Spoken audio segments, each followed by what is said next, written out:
'Tis the week to harken back to Orange Bowl's past with Nebraska hosting Miami this week. We bring in Brian Towle of Corn Nation to break down the Huskers and the Canes for us.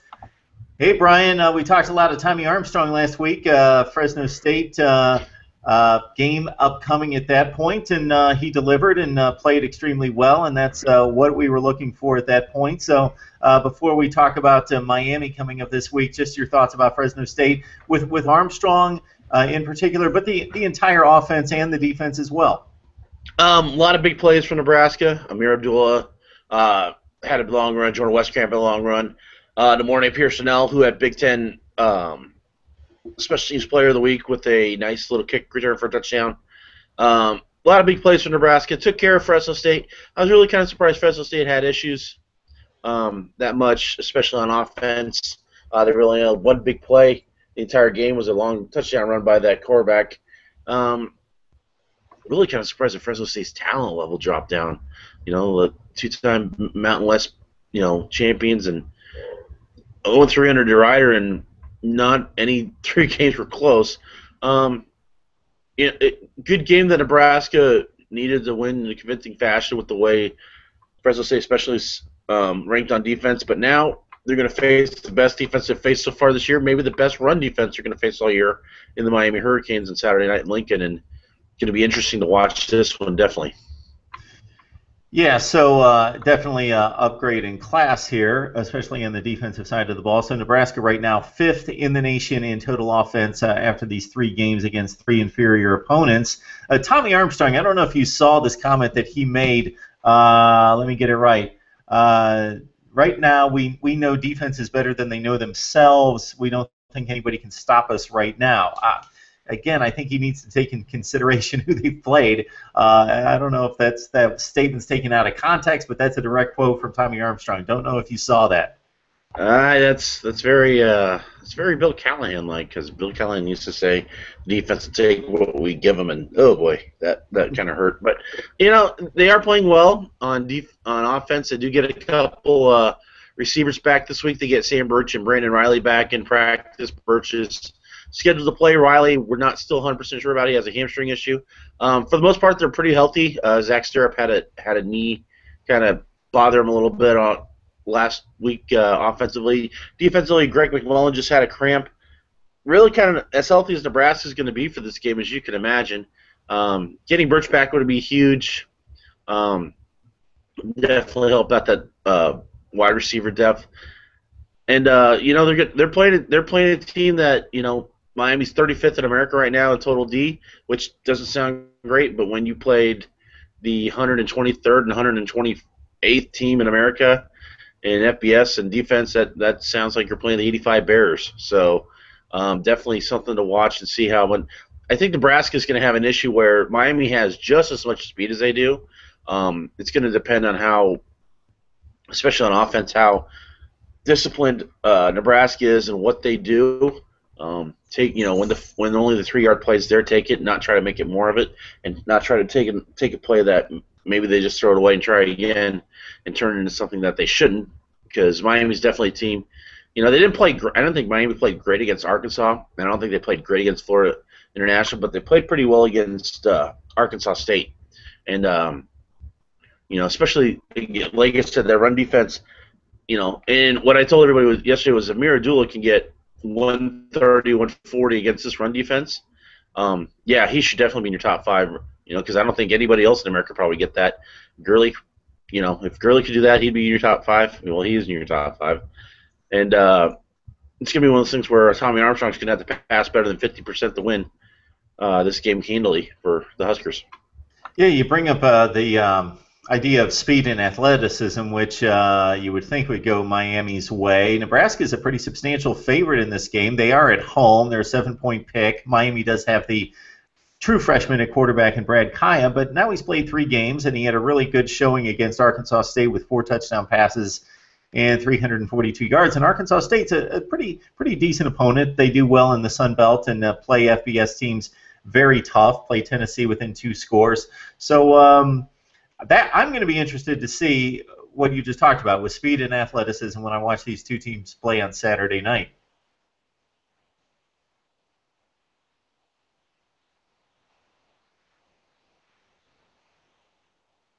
Hey, I should unmute that.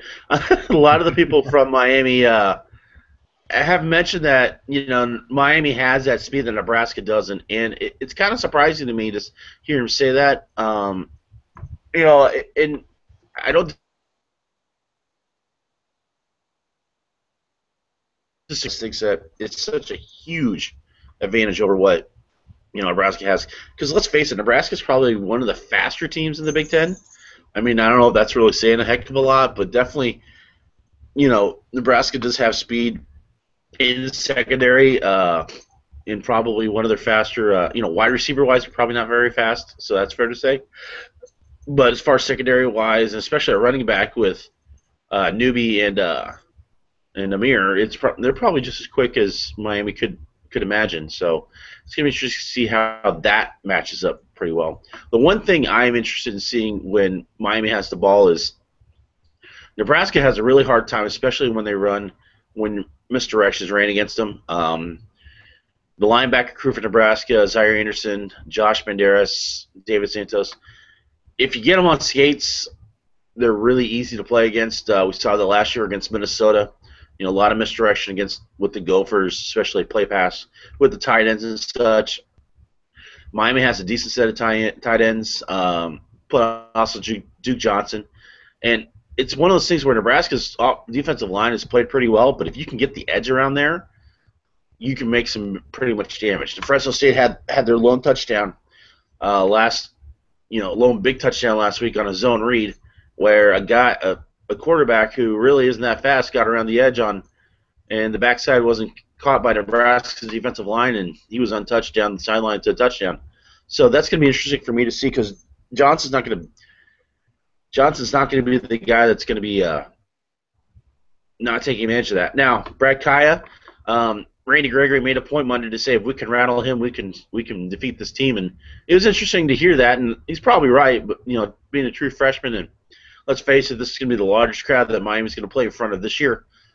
It's going to be interesting to see if Golden Staff can get him calmed down and put him in good decisions. That was kind of an issue against Louisville. Has he learned anything from that? Well, it's only been 3 weeks or so it'll be interesting to see if he has. You bring up the quarterback situation. We talk about Kaaya being a true freshman. He did go to Louisville, a decent crowd there, bigger than they've had in the past, but nothing close to what he'll see with Nebraska or in the rest of the ACC, where it's usually 55,000 in the seats, maybe. Brian Williams, though, the senior who was expected to be the starter this year, was cleared this week and got some reps with the ones and the twos. So Brian, if you could lay out kind of your model game plan and maybe some facts, some stats that would lead us to believe that Nebraska is taking care of business and they've won this game. What does that look like?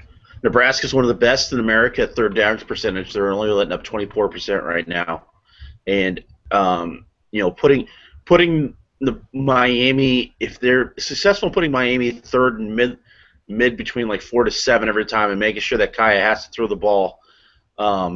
Definitely works to Nebraska's favor because if you're giving up 25% and Miami can get more than 30, 40%, I think that's going to be one of the big things that the Huskers have to do. They also have to win the turnover battle. Nebraska's -1 in turnovers right now, and they only give up the ball one time in 3 games. So that's now they're giving up the ball two times in 3 games. So that's something big that Nebraska has to win because they haven't won that turnover battle a lot lately, and especially since they have a bad issue with giving up the ball on offense. They've not had a turnover one time in the last 26, 27 games on offense. So they're going to give up the ball.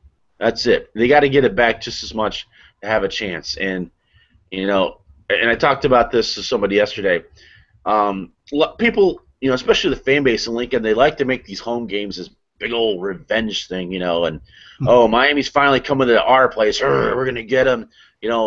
On halftime, they're going to celebrate the '94 national championship team 20 years, and Nebraska '90s. Oh, they love to take care of that. And last time the Huskers had a big old revenge game at home is, we got Texas in, and we're going to red it out and everything like that. And Garrett Gilbert stomped us.